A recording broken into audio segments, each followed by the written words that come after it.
उत्तर प्रदेश का 2022 का चुनाव होना बाकी है और चुनावी सरगर्मियां बढ़ती जा रही है।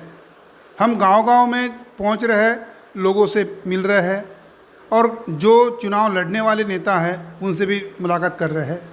इसी दरमियान बहुजन मुक्ति पार्टी के माधोगढ़ विधानसभा और जालौन जनपद के डॉक्टर भगवान सिंह राठौर जी हमारे साथ में हैं और भगवान सिंह राठौर जी से हम कुछ मुद्दों पे चर्चा करेंगे। सबसे पहले मैं भगवान सिंह राठौर जी का एमएन न्यूज़ उत्तर प्रदेश पे स्वागत करता हूं। मेरा उनका पहला सवाल है कि आप जो चुनाव लड़ना चाहते हो 2022 का, किस मुद्दों पे चुनाव लड़ना चाहते हो? सर्वप्रथम जो हमारे मुद्दे हैं, जो भारतीय जनता पार्टी की जो सरकार है वो पिछड़ों के साथ न्याय नहीं कर रही है और पिछड़ों के साथ साथ हमारे क्षेत्र का, पूरे उत्तर प्रदेश का बदहाल है किसान, उसको न्याय नहीं मिल रहा है और उसके किसान के ऊपर ज़बरदस्ती से दबाव बना करके जो 3 काले कानून हैं जो थोपे जा रहे हैं और ये बहुत गलत है।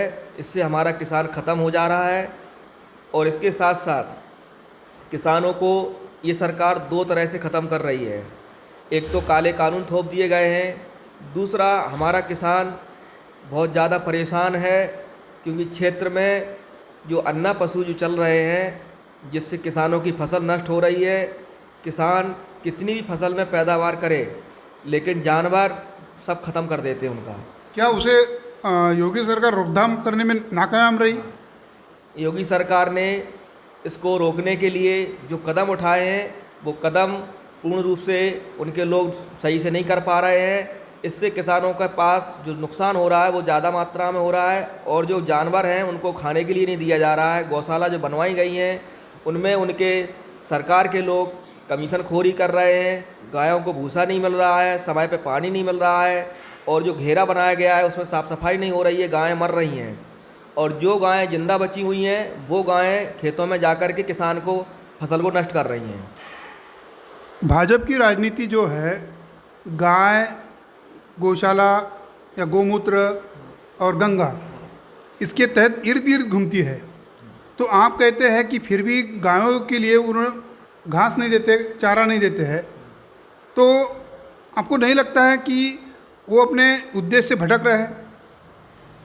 योगी सरकार ये जनता को बेवकूफ़ बना रही है कि हम आपकी व्यवस्था कर रहे हैं और कोई व्यवस्था नहीं है। इससे हमारी जनता बहुत परेशान है और वो जनता को भटकाने का काम कर रहे हैं और आपस में जनता को बढ़ाने का भी काम करते हैं वो लोग। आपको ऐसा नहीं लगता है कि बुंदेलखंड एक बड़ा प्रदेश है, यानी अलग राज्य बनना चाहिए? उत्तर प्रदेश में जो बुंदेलखंड की जो मांग उठती रही है बार बार, तो हमारी पार्टी और हम अपनी पार्टी की तरफ से ये कहना चाहते हैं कि हमारी पार्टी सत्ता में आएगी और हम बुंदेलखंड का निर्माण करेंगे। और बुंदेलखंड का निर्माण करने का एक उद्देश्य है कि बुंदेलखंड की बदहाली, पानी की समस्याएं, किसानों की समस्याएं और मूलभूत बहुत सारी समस्याएं हैं, बेरोजगारों की समस्याएं हैं। इसमें सबसे ज़्यादा जो रेवेन्यू जाता है बुंदेलखंड से जाता है क्योंकि यहाँ पर एक पूरा खनन का काम होता है। यहाँ से गिट्टी बालू का काम पूरे उत्तर प्रदेश सप्लाई होती है।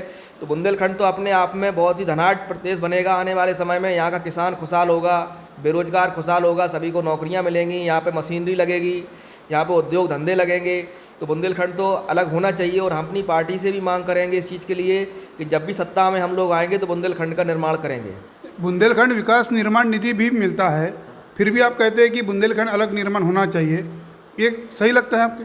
बुंदेलखंड का जो पैसा अलग से आता है तो यहाँ के जो विधायक बनते हैं इतने भ्रष्ट विधायक होते हैं कि बुंदेलखंड निधि का जो पैसा होता है जनता को बताते ही नहीं है और पूरा ख़त्म कर जाते हैं। ये सारी समस्या है। मगर एक कहा जाता है कि छोटे राज्य निर्माण होने से उसका विकास नहीं होता है। छोटे राज्य जब होंगे तभी तो उनका विकास होगा। जब छोटे राज्य होंगे, सीमाएं छोटी होंगी, जनपद कम बनेंगे तो वहाँ पे जो अधिकारी आएंगे वो ठीक से काम कर पाएंगे और जनता ठीक से अपनी बात को अधिकारियों तक पहुँचा पाएगी। जब कोई बड़ा प्रदेश होता है तो हर कोई, जैसे मान लीजिए उत्तर प्रदेश है, बहुत बड़ा प्रदेश है, अगर जनपद जालौन का कोई निवासी अगर लखनऊ जाना चाहे तो वो नहीं जा सकता क्योंकि उसके पास इतना पैसा नहीं होता है। और वो हर समस्या को लेकर के लखनऊ मुख्यमंत्री के पास नहीं जा सकता है। जब हमारा बुंदेलखंड राज्य बनेगा तो एरिया बहुत कम होगा, हमारा हर परेशान व्यक्ति अपनी बात को लेकर के मुख्यमंत्री आवास तक पहुंचेगा, अपनी बात को कहेगा और अपना प्रदर्शन करेगा, और बुंदेलखंड जब राज्य बन जाएगा तो समस्याएं हल हो जाएंगी। ये गलत बात है, लोग गलत गुमराह करते हैं कि छोटा राज्य बनेगा तो विकास नहीं होगा। छोटा राज्य से ही विकास होगा। अभी एक आपको सवाल पूछना चाहता हूँ कि 2022 में चुनाव है, उसके पहले इलाहाबाद हाईकोर्ट के रिटायर्ड जज राघवेंद्र कुमार जी का एक कमीशन गठित किया था योगी जी ने। उसका एक रिपोर्ट आया हुआ है, वो त्रिस्तरीय आरक्षण देने के इसमें है और ओबीसी को त्रिस्तरीय आरक्षण देना चाहिए ऐसा कहा जाता है। 7%, 9% और 11%। और योगी जी कहते हैं कि इससे ओबीसी के साथ न्याय होगा। क्या ये सही है? इससे ओबीसी के साथ न्याय नहीं होगा, ओबीसी को आपस में लड़ाया जाएगा। किसी को 7, किसी को 9, किसी को 11, और बाकी लोगों को ये कहाँ से दे पाएंगे।